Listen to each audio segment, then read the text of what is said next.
Hello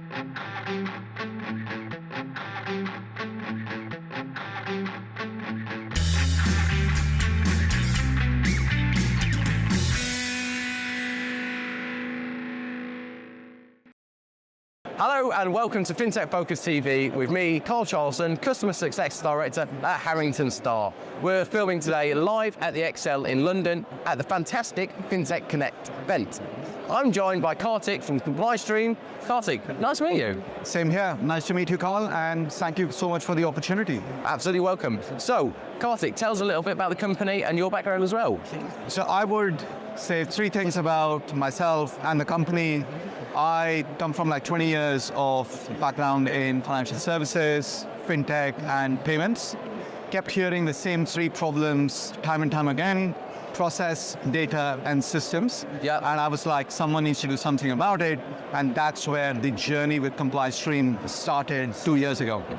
After being a financial crime product manager in multiple fintechs and facing this issue of financial crime analysts always being blamed for anything that went wrong, and especially if growth was being stopped, they were the ones to be blamed. And yet, they were not given the right tools or the data or the processes to help businesses grow.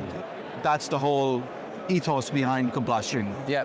So you mentioned the three streams that you run through. Tell us a little bit about each one and how it's going to benefit your customers. Yeah, absolutely. Thank you. So fragmented systems is the number one piece that we are tackling, where as a financial crime analyst, your day-to-day starts with literally opening up tens or 15s of tabs and trying to understand where there is an alert that has come up. And an alert can be a financial crime alert because of sanctions, money laundering, etc., etc.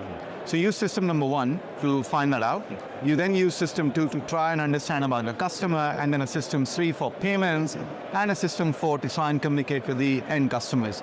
So in effect, the analyst becomes the connective layer between those systems. Yeah.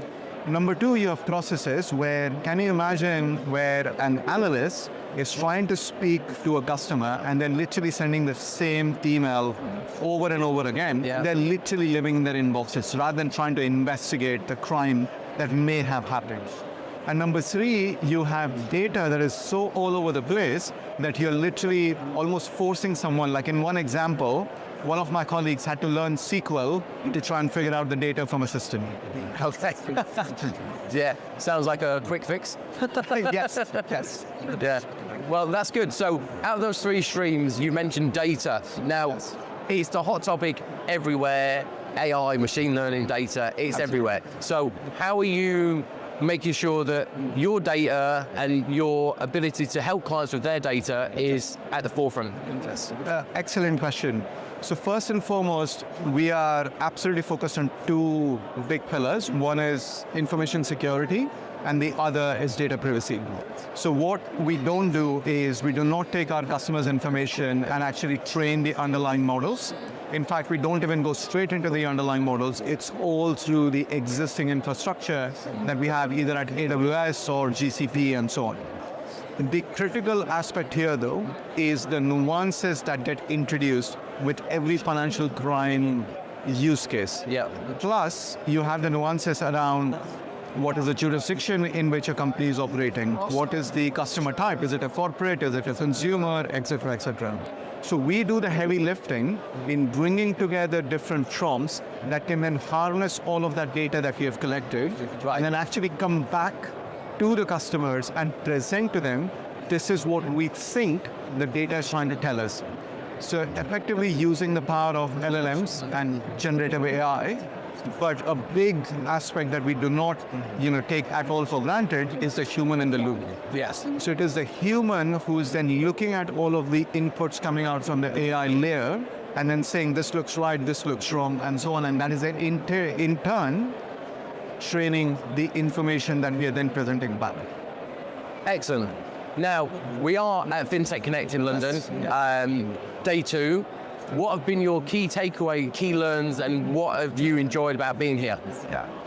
So number one, actually there are three things. One is the advent of stablecoins. So there was a panel just now, they were talking about, like, even though you have the speed of stablecoin adoption going up like by leaps and bounds every year, you still have issues around the compliance infrastructure that is not able to keep pace.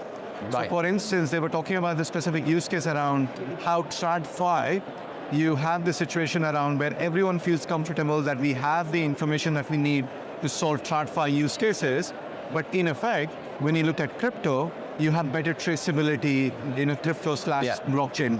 So why aren't we using more of that to also tackle financial crime use cases happening in TradFi?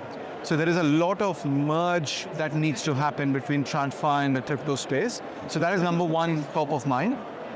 Number two is all around Gen AI, where just at a panel about financial crime regulations around what you can actually promote to your customers. Yeah. So I spent probably 2 months of my life a few years ago just trying to make sure that the FCA regulation is thoroughly understood, and then our customers are not actually getting wrong or incorrect promotional advice, especially when you could be in breach of the FinProm, financial promotions regulation. So there's a company here called AdClear, it's actually run by a friend of mine, and he was on the panel. Last plug. And he was talking about like how it is now even more accurate and easier to submit the FCA regulations or any other regulatory mandates around financial promotions and actually make sure that all of your marketing content is either compliant or not. Yeah. So those are my top two things I would mention around like how this can move forward, and especially FinTech Connect bringing together these parallel streams into one single place means that everyone has an authentic and a comprehensive understanding of the realities on the ground. Yeah, excellent. And so from my point of view, I think, and the other guests that we've had on whilst we've been here, 2025 seems to have been a really good year for most people, a stable year, which is what we all would hope for. But what about 2026? What do you hope and wish for, and what are the plans for the company moving forward? Yeah, so I'm definitely looking forward to 2026, especially where across 23 to 25, we've been in this space around, especially from a fundraising point of view. So we've been in these situations where globally there's a lot of dry powder that investors have had, but they have been somewhat reluctant to actually deploy as much easily as they were doing back in 21 and 22. Yeah. I think we are now across that time now, and we get to the space where it is a lot more clearer, both from a VC and a founder point of view, as to which businesses are actually going to be staying for the long run, potentially us. So that's one thing that we are looking forward to. The other bit is all around the agentic deployments. We are getting to the space where now agentic is table stakes. Previously, people would be like, let's just do some automation and then maybe bolt on an LLM layer and then call it agentic. But now, customers, founders, VCs, they are a lot more aware of the agentic use cases, but importantly so, trying to weed out like who's actually saying stuff that matters versus who's saying just superficial stuff on LinkedIn, for example. So those are the two big things that I'm looking forward to going into 26. So watch out, 2026 is coming for you. Thank you. Well, look, that's everything. So thank you so much for watching. Kartik, thanks for joining. Appreciate it. Thank you Great so meeting you. Thank you. Same here. Bye from XL.